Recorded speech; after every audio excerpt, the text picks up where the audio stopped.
चाहता हूं, ये सहाफ़ती असूलों पर कहीं पूरा नहीं होता। आप हमेशा एज अ जर्नलिस्ट कांटेक्ट करते हैं, कांटेक्ट नहीं होता तो अगले बंदे को बताते हैं कि मैं आपके बारे में एक स्टोरी कर रहा हूं। यहाँ पे सीनियर जर्नलिस्ट बैठे हुए हैं, वो बताएंगे। आप ये नहीं बताते स्टोरी क्या कर रहा हूं, भले ना बताएं। आप ये बताते हैं कि मैं आप पे आर्टिकल लिख रहा हूं, स्टोरी कर रहा हूं, खबर कर रहा हूं, आपका मौक़िफ़ चाहिए। उस मैसेज में सिर्फ ये लिखा हुआ है कि आपसे बात करनी है, मुझसे रब्ता कर लें। मुझे क्या पता वो नंबर किसका है। वो तो जब ये वीलॉग हो गया, लोगों ने मुझे भेजा, तो मैंने चेक किया कि मुझे को मैसेज आया, तो उसमें एक मैसेज मुझे नज़र आया जो एक अननोन नंबर से आया हुआ, जिसमें सिर्फ ये लिखा हुआ। तो पहली तो उन्होंने उसमें एतराज़ किया, मैंने येलो जर्नलिज्म कहा था, और उसी गुस्से में उन्होंने पूरा वो वीलॉग कर डाला कि मैंने येलो जर्नलिज्म का किया था। तो उस येलो जर्नलिज्म का उन्होंने स्टार्ट ही यहाँ से किया। उसके बाद मैं कुछ स्टेटमेंट्स आपके सामने रखता हूँ, क्योंकि इन्हें रिफ्यूट करना बहुत ज़रूरी है, मेरे लिए नहीं, पाकिस्तान के इदारों के लिए भी ज़रूरी है। बंद कर देंगे। वो सबसे पहले ये कहते हैं, पहले तो उन्होंने ये भी कहा कि मैं ट्रोलिंग के लिए मुझे टास्क किया हुआ था। अगर मुझे ट्रोलिंग के लिए टास्क किया हुआ था तो मैं बड़े अदब से पूछता हूँ, आप भी पूरे शहर की हमारी बहन बैठी पूरी माजरत के साथ, आप भी खामखा ख़वातीन की प्रेगनेंसी पे प्रोग्राम करते रहे हैं। मुझे नहीं समझ आपको क्या आपके इदारे ने इस काम के लिए रखा हुआ था। आपको याद होगा इनकी स्टोरीज़, ये किस तरह की स्टोरीज़ फाइल करते रहे हैं हमारे दोस्त। मैं कोई पर्सनल कमेंट नहीं करूंगा, मैं उनके काम पे बात कर रहा हूं। आगे इन्होंने बात की कि सबसे पहले इन्होंने कहा कि शहबाज गिल को इंटेलिजेंस एजेंसीज ने पकड़ा और इंटेरोगेट किया, ये इनका स्टार्ट था। इसमें बड़ी मैं इंपॉर्टेंट बात कर रहा हूं, इसमें इन्होंने कोई एलिजिडली, रिपोर्टेडली, मुबैना तौर पर इस्तेमाल नहीं किया। जहां किया होगा वो मैं बताऊंगा आपको। इन्होंने इस्तेमाल नहीं किया, इन्होंने पूरे वसूख से कहा। इसका मतलब इन्हें पता है। अब जो एक हुकूमत ने JIT बनाई हुई, उसमें इनको पेश होना चाहिए और बताना चाहिए ये बात, अगर इनके ये इल्म में है तो। ये पहली इनकी स्टेटमेंट है। फिर उन्होंने कहा कि शहबाज गिल के पास एक सैटेलाइट फोन था, ये कह रहे हैं, मैं नहीं कह रहा, जिससे वो फैज साहब से और गफूर साहब से, आसिफ गफूर साहब से फोन पे बात करते थे, सैटेलाइट फोन पे। वाज़े मकसद है कि सैटेलाइट फोन पे अगर मैं पाकिस्तान में रहते हुए किसी बंदे से बात करता हूं रेगुलरली, तो किसी कॉन्स्पिरेसी के लिए कर रहा हूँ, कोई चोरी चकारी करने के लिए, कोई बुरा काम करने के लिए कर रहा हूँ, किसी साजिश के लिए। अच्छा काम तो हो नहीं रहा होगा वो। अब इसमें इन्होंने मेरे पे तो इल्ज़ाम लगा दिया, लेकिन इसमें जो एक खतरनाक बात हुई है वो ये हुई है कि इन्होंने बहुत ही आला ओहदों पर तैनात लोगों के ऊपर भी इल्ज़ाम लगा दिया कि वो भी मेरे साथ शामिल थे। देखिए, अगर मैं आपको फ़ोन करता हूं और किसी छुपके वाले तरीके से फ़ोन करता हूं, तो फिर आप भी तो मेरे साथ शामिल है ना, क्योंकि आपको पता है कि मैं एक छुपके या छुपा के आपको फ़ोन कर रहा हूं। तो इन्होंने उन्हें भी अक्यूज़ कर दिया। उनमें से एक मोहतरम जो है वो रिटायर्ड हो चुके हैं, एक मोहतरम अभी सर्विंग है, उनको भी अक्यूज़ कर दिया इस कॉन्स्पिरेसी में। मुझे अब नहीं पता एक्शन किसने लेना है इस चीज़ पे। मैं ये बिल्कुल नहीं कहूँगा गद्दारी के या बगावत का इन पे मुकदमा बने। मैंने हमेशा कहा मेरी कुछ स्टैंडिंग्स हैं, वो मेरे साथ जो बदतरीन सलूक करेगा उसके साथ भी खड़ा हूँगा। मैं हरगिज़ ये नहीं कह रहा कि बगावत या गद्दारी का कोई मुकदमा इन पे बने, लेकिन और कवानीन होंगे मुनासिब, उनके तहत ये पूछा जाए कि किस तरीके से। मैं तो इसको डिनाई करता हूँ। जिस फ़ोन की वो बात करते हैं वो 6 महीने से ज़ायद हो गया है, वो कस्टडी में है। उसमें से अभी तक CDR रिपोर्ट्स आ जानी थी, मैं किस किस से बात कर रहा हूँ, उसमें से तो ऐसी कोई चीज़ नहीं आई। मेरी कभी किसी शख्स से, किसी भी शख्स से, मैं दोबारा रिपीट कर रहा हूँ, मेरी कभी किसी भी शख्स से किसी सैटेलाइट फ़ोन पे बात नहीं हुई। जिस सैटेलाइट फ़ोन को कहा जाता उससे भी मैंने कभी किसी शख्स से बात नहीं की, किसी भी शख्स से। मैं दोष खास की बात नहीं कर रहा, किसी भी शख्स से। तो ये भी झूठा इल्ज़ाम लगाया गया। लेकिन चले, मेरी हद तक, मैंने जैसे बार बार कहा, गरीब की जोरू सबकी भाभी, मैं तो मिडिल क्लास हूँ, मुझे तो आते जाते आप ठोकते जाएंगे ना, मेरा तो किसी ने पूछना नहीं।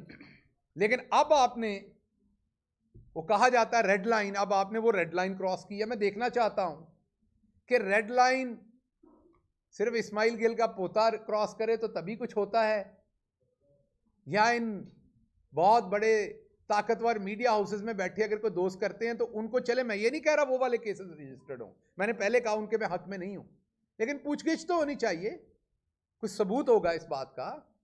ये छोटी बात तो नहीं है। मेरी पार्टी के लोग मुझे पूछ रहे हैं भाई क्या ये सच है, ये छोटी बात तो नहीं है जो आपने कर दी है, आपके पास सबूत होगा इसका। आओ जी समाले भी आओ, कोई रह ना जाए गल तो दिल की गल, दोस्त ने साडे भी। फिर कहा गया कि एक लैपटॉप मेरे से बरामद हुआ, उसमें बाद की मैं स्टोरी बताता हूं उसके अंदर से क्या कुछ कहा गया। ये कहा गया 4:08 पे कहा गया उस वीलॉग के अंदर कि मैं सैटेलाइट फोन पे बातें करता था 2 अशखास के साथ, वो मैंने बता दिया आपको उनके नाम। 4:33 पे ये कहा गया कि मेरे से एक लैपटॉप बरामद हुआ, रिकवर हुआ। मैं ये रिकॉर्ड पे कहना चाहता हूं कि मेरे से कभी कोई लैपटॉप बरामद नहीं हुआ। मैं किसी किस्म का लैपटॉप तो है मेरे पास एक, लेकिन मैंने उसे शायद पता नहीं कब से इस्तेमाल नहीं किया हुआ, और मेरे से कोई लैपटॉप बरामद नहीं हुआ। ठीक हो गया? ये मैं दोबारा बड़ा क्लियर बता रहा हूं ना, पुलिस ने किसी इंसिडेंट में मेरे से कोई लैपटॉप, कोई आईपैड, कोई ऐसा इक्विपमेंट जो है जो अदालत के उस जुमरे में नहीं लिखा हुआ और मैं इसमें सताइश करूंगा कि पुलिस ने जो चीज़ें 2, 3, 4 मेरे सामने लिखी वो वाकई सवाए यूएसबीज के, और एक वो पिस्तौल था जो मुझे नहीं पता था किसका था, और यूएसबीज के, बाकी जो उन्होंने 1-2 फ़ोन थे वो बिल्कुल मेरे इल्म में थे। बाकी ऐसी चीज़ वहाँ पर ना उन्होंने लिखी ना मुझे कही। यूएसबीज उन्होंने कहीं वो मेरी नहीं थी, जिसमें उन्होंने कहा कि वो एक उस यूएसबी के अंदर एक पर्चा था जो अमाद यूसुफ ने शायद मुझे बना के दिया था, एलिजिडली जो कहना चाह रहे हैं, और मैंने उसको पढ़ा, तो वो यूएसबीज मेरे इल्म में नहीं है, ना वो पर्चा मेरे इल्म में है। तो लैपटॉप कभी मेरे से कोई रिकवर नहीं हुआ। इसके आगे कहा गया कि 114 दिफाई अदारे के ऑफिसर्स जो हैं उनकी फैमिलीज का डाटा मैंने हासिल किया। ये फिर बहुत बड़ी रेड लाइन क्रॉस हो रही है, बहुत बड़ी रेड लाइन क्रॉस हो रही है। अगर तो रेड लाइंस वही हैं जो इस्माइल गिल के पोते के लिए हैं, तो फिर तो ये बहुत बड़ी रेड लाइन क्रॉस हो रही है। मैनू तो तुसी मार मारे ते कचूमर कर देना सी जे इहो जी गल मैं कीती हुंदी, बखिए उधेड़ देने सन हुण तक।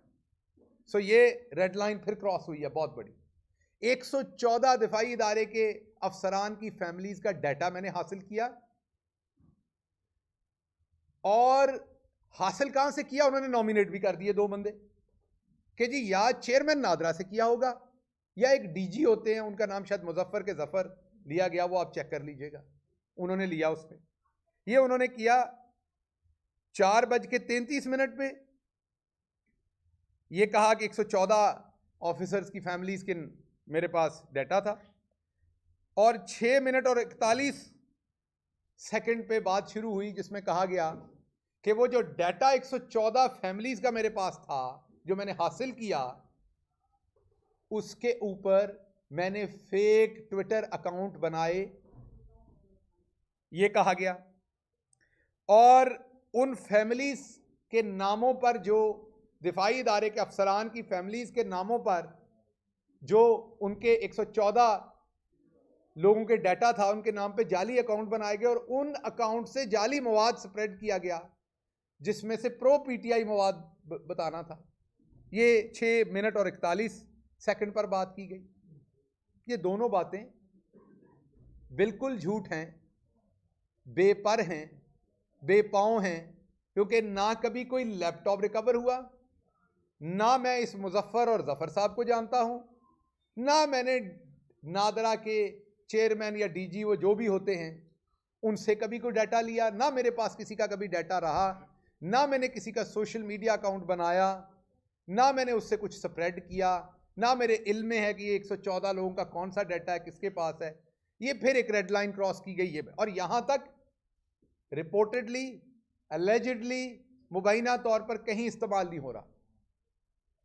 हमारे ये दोनों मीडिया के दोस्त बवांगे दोहल पूरी अपनी जिम्मेदारी से, ऐसे लग रहा था यूनिवर्सिटी ऑफ विस्कॉन्सिन मेडिसिन के कोई मुदब्बर प्रोफेसर बैठे हुए पूरे वसूख से अपनी बात कह रहे हैं वो, तो वो उन्होंने की।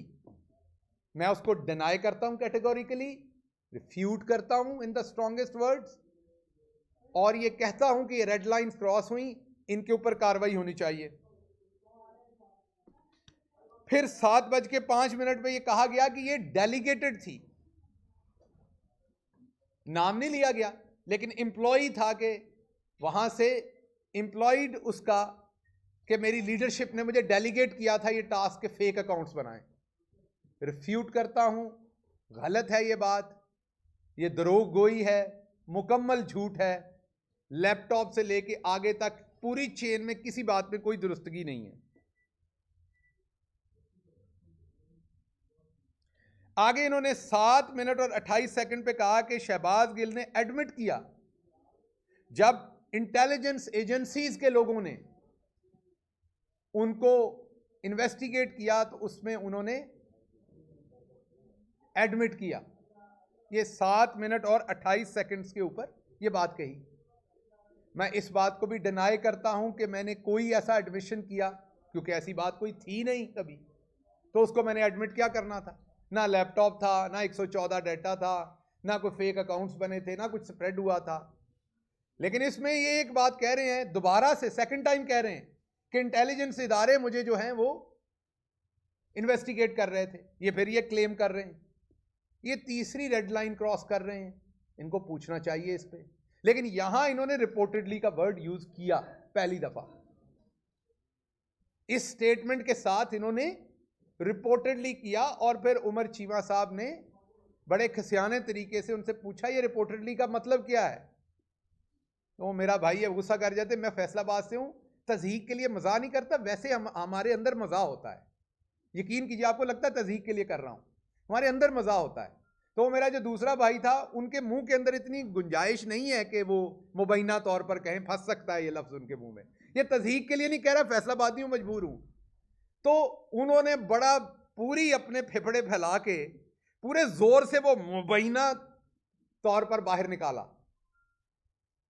अपने आप को बचाने के लिए, लेकिन वो बहुत सारी रेड लाइंस उससे पहले अबूर कर चुके थे। यहां पर उन्होंने एक डका लगाया अपने आप। उसके बाद 8 मिनट में उन्होंने कहा कि जनरल बाजवा टोल्ड, कहा जा रहा है कि जनरल बाजवा टोल्ड आरिफ अलवी साहब के शहबाज गिल साहब ने इनसाइड इंफॉर्मेशन डिस्क्लोज की, फर बोले हैं, यह उन्होंने क्लेम किया। फिर कोई एलिजिडली मुबैना तौर पर कुछ नहीं। इसके साथ इंपॉर्टेंट बात यह कि इस बारे में मैं पहले ये ट्वीट कर चुका हूं काफी दिन पहले, डेट उसकी मैं अभी बता दूंगा प्रेस कॉन्फ्रेंस में, और इसको मैं डिनाई कर चुका हूं। उन्होंने अपनी बदयानती से मेरे उस डिनाइल को यहां शामिल नहीं किया, फिर यह क्लेम किया और लोगों को यह तासर देने की कोशिश की कि मैंने फर बोला। जैसे हमारे बड़े सीनियर आदमी, अल्लाह ने उनको बड़ी इज्जत दी हुई है, लेकिन उन्होंने शायद वो अपने ही खिलाफ हैं कि उन्होंने वो नहीं रखनी। उन्होंने कहा था कि मैं गाने गा रहा हूं, कि जब मैं पकड़ा गया तो मैं गाने गा रहा हूं। मेरी दुआ है कि आपके खानदान में कोई ना पकड़ा जाए और आप गाने ना गाएं। आप तो शायद फिर राग मल्हार गाएंगे और आप गज़लें भी गाएंगे साथ, तो इसलिए कोई मुसीबत में हो तो दुआ देते हैं, मजाक नहीं उड़ाते। फिर कहा गया कि मैं बार बार माफिया मांगता रहा। मैंने अदालत में बबांगे दोहल कहा था कि मैंने कोई गलत स्टेटमेंट नहीं दी, मैंने कोई मुल्क के खिलाफ किसी तरह का कोई काम, आपके सामने वो प्रिंट हुई थी सारी जगहों पर। मेरे वकील ने कहा था लेकिन अगर किसी की दिल शिकनी, हमने कुछ गलत नहीं किया, अगर किसी की दिल शिकनी हुई वो बताएं। हमने तो कुछ ऐसा गलत नहीं कहा, या कहा ना इंटेंशन थी ना प्लान था, तो हम उस पर माजरत कर लेते अगर किसी की दिल शिकनी हुई। ये बात ऑन रिकॉर्ड है, अदालत में कही थी, मैंने कही थी, मेरे वकील ने कही थी, बट बहुत क्लियर करके कि हमने कुछ गलत नहीं कहा, कुछ गलत सोच नहीं थी, इंटेंशन नहीं थी, ना डिलीवर किया था ना प्लान था। फिर एक बात कही 8:20 पे, जो मैं यहां दोहराना नहीं चाहूंगा, मेरे लिए शर्मिंदगी की बात है उसे दोहराना भी। हमारे साफी दोस्त अक्सर कहते हैं कि शाइस्तगी का दामन हाथ में रखें। आप मीडिया वाले दोस्तों के साथ ज्यादती ना करें, क्योंकि ये बात दुरुस्त है कि आप और हम बड़ी मुश्किल एरिया में काम कर रहे होते, लेकिन ये जो बात कही, ये आपने करैक्टर असैसिनेशन करने की कोशिश की। एक खवातीन से रिलेटेड बात उसमें कही गई कि मैंने पुलिस को कहा मैं बताने को तैयार हूं किन किन खवातीन के साथ ताल्लुक है। ये अब आप बिलो द बेल्ट गए हैं, ये येलो जर्नलिज्म नहीं है। माजरत के साथ, मुझे आपको मेरा वर्ड बुरा लगना, मैं उसके लिए पेशगी माफी मांगता हूं। ये गटर जर्नलिज्म है। अगर तो आपके पास, आप मुझे तो कर ही रहे हैं, लेकिन जिस शख्स के साथ मिला के आप ये बात कर रहे हैं, मैं किसी के माजी और हाल का गवाह नहीं हूं। मैंने जो वक्त किसी शख्स के साथ गुजारा मैं उसका गवाह हूं। जो वक्त मैंने गुजारा उसमें मैंने एक इंसान को उतना नेक पाया जितना कोई इंसान बन सकता है, उतना परहेजगार पाया जितनी किसी की कैपेसिटी होती है और वो बन सके। मैंने उसको उतना नमाजी पाया जितना मुसलमान को होना चाहिए। मैंने उनकी आंखें झुकी हुई पाई जहां झुकी होनी चाहिए थी, जो इस्लाम की शराइत है उनके मुताबिक मैं बात कर रहा हूं। सो मैंने ना कभी ऐसी कोई चीज देखी, ना मैंने ऐसी कभी कोई चीज कहीं पर कही। आपने ऊपर वाले इल्जाम लगाए, मैंने आपको कहा तकलीफ नहीं हुई, क्योंकि आपका ये काम है, आपने ये करना है। आपके पीछे कौन है मुझे ये भी पता है, मुनासिब वक्त पर बताऊंगा। मैं जरा सी बात कहता हूं, आप कहते हैं कि जी आप भी वाडा साहब की तरह पार्टी छोड़ रहे हैं। मतलब पार्टी के दफ्तर आता हूं प्रेस कॉन्फ्रेंस करने, पार्टी के दफ्तर में बैठ के प्रेस कॉन्फ्रेंस करता हूं, उसी प्रेस कॉन्फ्रेंस में सवाल होता है पार्टी तो नहीं छड़ रहे हो, ईद से फिर मैं इसे दफ्तर आके प्रेस कॉन्फ्रेंस करनी है। अच्छा, तो इस सारों को करवाने के पीछे कौन मेहरबान है वो भी बताऊंगा मैं, वक्त आएगा। कभी दिन असूदा आएंगे ना, जब आएंगे तो वो भी उन मोहतरम का भी बताएंगे। फिर कहा गया कि मैंने खान साहब को कहा कि बाजवा साहब को सैक कर दें, और ये बात लॉन के अंदर हुई और इसको रिकॉर्ड कर लिया गया। इसमें भी कोई मुबैना तौर पर एलिजिडली, रिपोर्टेडली नहीं कहा गया। मैं इस बात को भी डिनाई करता हूं, ये बात भी कभी नहीं हुई। हाँ, उनकी और बातें हुई होंगी, मैं उनका एडवाइजर था, मैं उनसे और बातें करता हूँगा, लेकिन ये बात कभी नहीं हुई, मेरे तो असर से कभी नहीं हुई। मैं इसे भी डिनाई करता हूं। आगे लिखा मेरे एक्सीडेंट कार का, मैंने ये कहा, मेरी वो उन बातों में मैं इसलिए नहीं जाऊंगा कि वो छोटी मोटी बातें ऐसी, इतना मसाला तो आपका हक है ऐड करना कि आपने अपना वीलॉग चलाना है, ठीक है, गुंजाइश होनी चाहिए। और आखिरी बात कही कि इमरान खान साहब समझते हैं क्योंकि वो 114 लोगों का डाटा पकड़ा गया, दोबारा एलिजिडली नहीं कहा गया, मुबैना तौर पे नहीं कहा गया, ये भी पूरे वसूख से कहा गया कि वो पकड़ा गया और उसका ताल्लुक खान साहब से भी था, तो इसलिए खान साहब मेरे से डिस्टेंस हो चुके हैं। बिल्कुल झूठ, गलत। ना खान साहब को उसका इल्म था किसी बात का, ना मुझे था, ना हमसे कोई रिलेटेड है वो बात। बिल्कुल स्ट्रांगली रिफ्यूट करता हूँ। इनमें से किसी बात में कोई सच्चाई नहीं है। तो ये मैं एक तो पब्लिकली रिफ्यूट कर रहा था, दूसरा ये आज मैंने उन्हें ये लीगल नोटिस जो आपके सामने चीज़ें रखी हैं, इसी के ऊपर उन्हें लीगल नोटिस ड्राफ्ट हो गया है। ये अभी मैं इसको जाके अपने लॉयर से, ये आज शाम में निकल जाएगा पोस्ट में, और ये कल उनको डिलीवर हो जाएगा।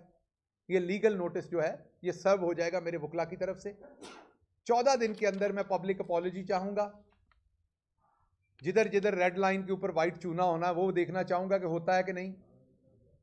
नहीं होता तो मैं तो फिर पाकिस्तानी शहरी हूँ, आइन मुझे हक देता है, मैं अदालत जाऊँगा, मुकदमा करूँगा जो कानून मुझे इजाज़त देता है, और इन दोस्तों से ये पूछूंगा कि अगर आपने इतनी बड़ी बड़ी स्टेटमेंट्स मेरे बारे में दे दी हैं, उसमें मुझे आपने गद्दार भी साबित कर दिया है, कॉन्स्पायरेटर भी साबित कर दिया है, उसमें आपने मुझे जाली अकाउंट्स बनाने वाला भी साबित कर दिया है, आपने मुझे डाटा चोर भी साबित कर दिया, आपने उस डाटा का यूटिलाइज भी मुझे बता दिया, आपने किसी की कैरेक्टर असैसिनेशन भी मेरे से करवा दी है, आपने एक मुल्क के आर्मी चीफ को सैक करने का जुम्मा भी मेरे कंधों पर डाल दिया है,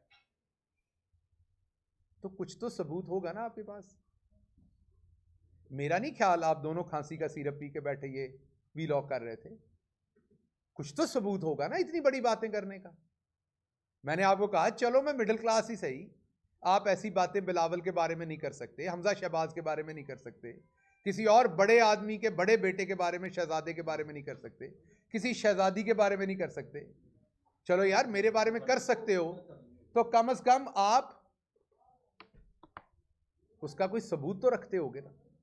तो एक तो मुझे ये सबूत चाहिए, या आपकी अपॉलॉजी चाहिए, या पब्लिक में ले आए। अच्छा, इन्होंने ये भी कहा कि रिकॉर्डिंग भी हो रही थी, तो हो रही होगी, मेरी तो आंखों पे पट्टी थी, मेरे हाथों को हथकड़ियां लगी हुई थी, आंखों पे पट्टी थी, मुझे नहीं पता रिकॉर्डिंग हो रही थी कि नहीं। हो रही होगी तो मैं इजाजत देता हूं, ले आए सामने। इसलिए मैं बड़ी सादा बात करता हूं कि जो लोग अपने आप को लिबरल कहते हैं ना, एक बात याद रखिएगा, लिबरल शख्स जो होता है ना, वो किसी इंसान के ना साथ होता है ना खिलाफ होता है, वो आइडियाज के साथ होता है और आइडियाज के खिलाफ होता है। जो ऑप्रेसर होता है उसके खिलाफ होता है लिबरल आदमी। ये मैंने पहली दफा लिबरल देखे हैं जिनकी अपनी चॉइस है, उन्होंने कब ऑप्रेसर के साथ होना है और कब विक्टिम के साथ होना है। सारी जिंदगी कहते हैं हम विक्टिम के साथ हैं, और जब अब मैं आपको बुरा लगता हूंगा, मेरे बारे में एक लेबल है जी, बहुत इन्होंने, मैंने पूरे अपने टाइम में एक लफ्ज मेरे मुंह से अदा हुआ जो नहीं होना चाहिए था, जिसका वावेला कल परसों मचाया गया, और उस पर मैंने सिर्फ अफसोस का इजहार किया जाके, उस एक लफ्ज पे और किसी चीज पे नहीं। और मेरे 5 साल के पॉलिटिकल करियर में वो एक लफ्ज है तो मेरे से अदा हुआ जिसका मुझे अफसोस है। लेकिन मुझे इन्होंने ब्रांड किया कि बहुत बुरी जुबान इस्तेमाल करते, हालांकि इनके अपने लोग खवातीन को गालियां देते हैं, क्या कुछ करते। मेरे से जो एक लफ्ज हुआ था मैंने उसे भी वापस ले लिया, उस पर भी अफसोस किया है। क्या आपने कभी वापस लिए अपने अल्फाज? मुझे तो आपने ब्रांड किया। तो चले मैं आपको बुरा लगता हूंगा, आपने कहा जी बहुत बुरी बातें करते थे, लेकिन आपने ये तो देखना है कि आप हक पे खड़े हैं या ना हक खड़े हैं। आप विक्टिम को मजीद पंच मार रहे हैं या आप किधर खड़े हैं? मुझसे नफरत कीजिए, आपका हक है अगर आपने करनी है, but stand with your ideas. At least जो खाल पहनी हुई है उसके साथ तो ऑनेस्ट रहे ना। सो मुझे अफसोस हुआ, मैं आपके बारे में रीथिंक कर रहा था, यकीन कीजिए, मैं अल्लाह को हाजिर नाजिर जान के कह रहा हूं। मैं अपने, क्योंकि हम सब इस एक्सपीरियंस से सीखते हैं, मैंने भी सीखा, हम मुसीबतों में और ज्यादा सीखते हैं। मैं आपके बारे में रीथिंक कर रहा था, मैं सोच रहा था कभी हम दोबारा मिलेंगे। आपसे पहले भी फवाद चौधरी साहब के घर पे कई दफा मुलाकात हुई, मैं सोच रहा था दोबारा कभी आपसे मिलेंगे तो डिफरेंट, क्योंकि मैं आपसे वहां पर बातचीत नहीं करता था, मुलाकात भी होती थी। आपके इन्हीं कमेंट्स की वजह से, मेरे लीडर के ऊपर आपकी जो तौहीन अमेज कमेंट्री होती थी उसकी वजह से मैं इवन वहां भी आपसे बातचीत नहीं करता था। लेकिन मैं अब सोच रहा था कि चलें शायद अगली मुलाकात हो तो हम कोई मैंने इतनी बड़ी मुसीबत देखी उसमें से ये कि कोई मिडिल ग्राउंड ढूंढते हैं। इन दोस्तों को भी कहते हैं यार इतनी अखीर पर नहीं जाना आपने। मैंने तो कभी नहीं अपने मुखालफिन के लिए ऐसे लफ्ज, ऐसे इल्जामात लगाए जिसका सबूत ना हो। तो इसलिए आपको अपॉलॉजी करनी चाहिए फौरन। अगर आप नहीं करते तो इंशाल्लाह, मुझे नहीं पता इंसाफ मिलेगा कि नहीं, इंसाफ के लिए तगोदो करूंगा और एक्सपेक्ट करूंगा कि मेरे अलावा जिन शुरफा की, 4 लोगों के तो नाम ले दिए गए जो डिफरेंट इदारों के अंदर बड़े अहम ओहदों पर हैं या रिटायर हो चुके हैं, तो इंस्टीट्यूशंस को भी बदनाम करने की कोशिश की जा रही है, पर्सनैलिटीज को भी की जा रही है, मुझे तो की जा रही है। तो मैं अब देखता हूं कौन एक्शन लेता है, कितना एक्शन लेता है। मैं दोबारा रिपीट कर रहा हूं, मैं किसी किस्म का ऐसा कानून नहीं चाहता इन पर भी जिसका मैं खुद मुखालिफ हूं। मैं इन पे गद्दारी का, बगावत का कोई केस नहीं क्लेम कर रहा, मैं ये डेफेमेशन का कह रहा हूं। या इनसे सबूत लिए जाएं जो सारी बातें इन्हें कही हैं, या इन्हें अगर किसी तोते ने, चिड़िया ने जो भी बताया है उससे उस तोते चिड़िया का पूछ लें। तो ये मैं स्ट्रॉन्गेस्ट वर्ड्स में ये रिफ्यूट कर रहा हूं। इसका लीगल नोटिस आपको दिखा चुका हूं जो इनको भेज दिया है, और इंशाल्लाह बहुत जल्द अगर इसका जवाब ना आया तो कोर्ट ऑफ लॉ में, मुझे पता वो हंस रहे होंगे कि कोर्ट में क्या होना है क्योंकि अक्सर ऐसे मुकदमात हमारे यहाँ, माफ़ कीजिएगा, लेट हो जाते हैं बहुत। चले जितनी देर भी हुआ इसको करेंगे और चलेंगे इसके साथ और देखेंगे इंसाफ मिलता है कि नहीं। कोई सवाल आज ये बता दीजिएगा, आपने लीगल नोटिस तो भेजा, उसका प्लेटफॉर्म जो है वो ये साइबर क्राइम है, आपको अगर साइबर क्राइम वो बुकला करेंगे, सब कुछ कर रहे हैं उस पर। ये मेरे पास, मैंने आपको बताया ना कि जी सारे हैं इसमें, किस कोर्ट में जाया जा सकता है, ये तमाम नोट्स हैं बुकला के। ये मैं सारी रात यही तैयार करता रहा हूँ, सारी लीगल स्ट्रेटजी। ये नोटिस नहीं है, ये नोट्स हैं कि कौन से कानून के तहत कौन सा केस किया जा सकता है, साइबर क्राइम में क्या किया जा सकता है, डेफेमेशन पे क्या किया जा सकता है, सिविल सूट हो सकता है, क्रिमिनल, सारी चीज़ें डिस्कस हुई हैं। मैंने ये कहा कि मैंने अपने बुकला को कहा जी सब कुछ करें जो किया जा सकता है। अब उनकी स्ट्रेटजी होगी, वो जहां जहां कहेंगे मैं वहां वहां जाता जाऊं। आज भी कुछ लोग आपके पीछे लगे हैं, कुछ इदारों के लोग हैं जो आपकी जगह के लिए लोगों को इस्तेमाल कर रहे हैं, और आपने कहा कि एक नाम आपके पास है, वो नाम बताते हैं कौन है वो लोग जो आपके पीछे लगे हैं? देखिए, जो नाम मैंने आपको बताया वो मुनासिब वक्त जब आएगा तब बताऊंगा। जो दूसरा सवाल का वो आपका अजम्पशन पे, मैं अजम्पशन पे तो जवाब नहीं दे, मैं तो किसी को एक्यूज़ नहीं कर सकता जब तक मुझे पता ना हो। मेरे पास तो ऐसा कोई सबूत नहीं, मेरे पास ना कोई इदारा है ना एजेंसी है जो मैं ये पता कर लूँ। आप मेरे से ज़्यादा बाखबर साफ़ी हैं, ये काम आपका। मेरे से पूछने की बजाय आपको मुझे बताना चाहिए। इसमें से मज़ा या चीज़ा लेने की बजाय आपको इस टाइम मरहम रखनी चाहिए, क्योंकि बुरा वक्त किसी पे भी आ सकता है और कभी भी आ सकता है।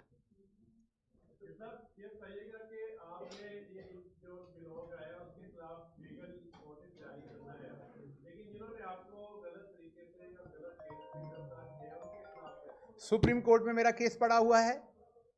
आप सहाफ़ी अभी छोटे मेरे भाई, अब जो बड़े वाले दोस्त हैं सबको पता है क्या कुछ हुआ हुआ है। पहले ना को पूछ लेना अगली बारी सवाल ठोकन तो पहले। सुप्रीम कोर्ट में मेरा केस पड़ा हुआ है, हाई कोर्ट में मेरा केस पड़ा हुआ है, लोअर सैशन कोर्ट में मेरा केस पड़ा हुआ है, पुलिस के पास एक दरखास्त पड़ी हुई है। हुण तुसीं मैनूं अपना एड्रैस देना, मैं तुहाडे कोल भी एक दे आनी है। ਉਹ ਤੁਸੀਂ ਦੱਸਣੀ ਹੈ ਮੈਨੂੰ ਭਾਈजान, मैं तो साहिल बन के खड़ा हर जगह के उत्ते।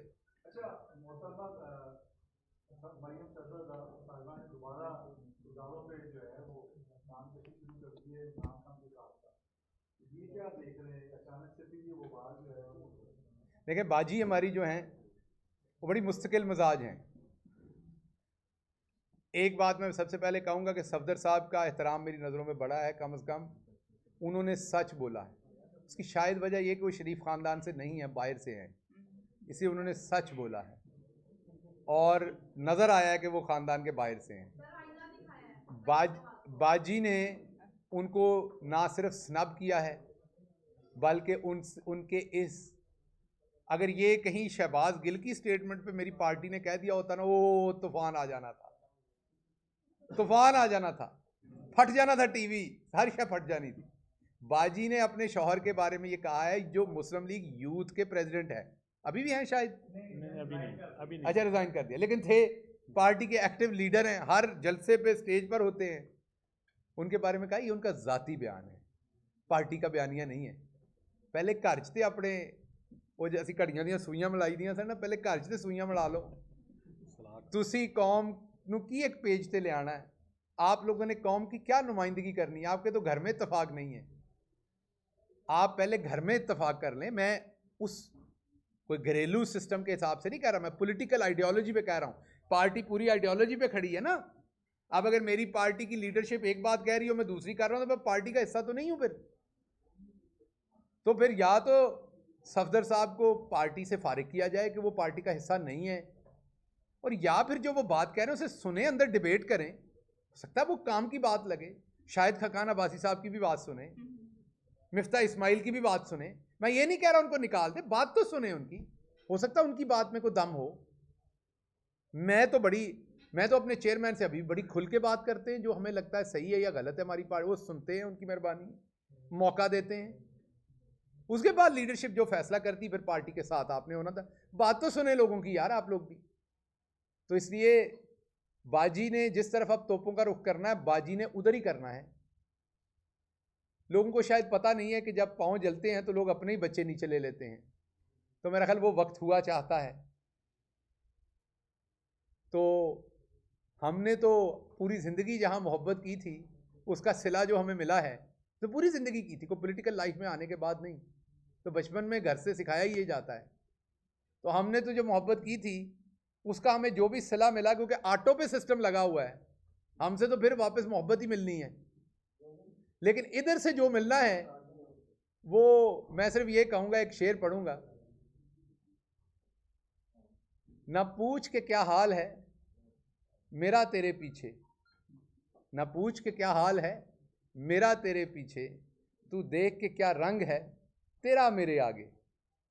तो इसलिए ये थोड़े दिनों में जिस जिस को गलत फहमी थी, बाजी तमाम गलत फहमियां दूर कर देंगी। जी, जैसा कि जिस तरह तरीन साहब की गिरफ्तारी के हवाले से एक बुनियाद की जा रही है, कुछ कहा जा रहा है गिरफ्तार करेंगे उनको, क्या आप समझते हैं कि हुकूमत इमरान खान को भी गिरफ्तार कर सकती है? देखिए, सबसे पहले मैं ये बताऊं कि शौकत तरीन एक बहादुर इंसान है, स्ट्रेट फॉरवर्ड हैं। मैंने देखा उनमें मुनाफकत नहीं है, मैंने देखा वो पाकिस्तान के लिए बहुत मुखलिस हैं, मैंने देखा कि वो हमारी पार्टी के साथ एक आहनी दीवार की तरह वो इमरान खान के साथ खड़े हुए हैं, उन्होंने पूरी वफादारी की है पार्टी के साथ, उनका बहुत इज्जत और एहतराम है हमारी पार्टी की नज़रों में, और मेरे ज़ाती तौर पर मेरी नज़रों में मेरे लिए वो बड़े भाई की तरह है। चंद लोग होते हैं जिनके अपनी कौम के ऊपर एहसानात होते हैं, वो एक ऐसे मोहसन हैं कौम के, मुश्किल तरीन वक्त में उन्होंने कोविड के फ़ौरन बाद इकॉनमी को ऊपर किया। मुझे बड़ी तकलीफ़ है जिस तरह का उन पर केस बनाया जा रहा है, लेकिन वो एक बहादुर आदमी हैं, मुझे पता है वो डट के इसका मुकाबला करेंगे और वो पार्टी के साथ खड़े होंगे।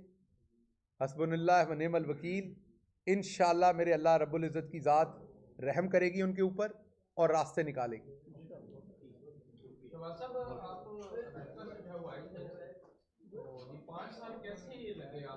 ਇਹਨਾਂ ਕੋਲੋਂ ਪੁੱਛੋ, ਅਮਰੀਕਾ ਤੋਂ ਆਏ ਨੇ, ਇਹਨਾਂ ਕੋਲ ਪੁੱਛੋ ਇਹਨਾਂ ਨੂੰ ਕਿਸ ਤਰ੍ਹਾਂ ਲੱਗੇ।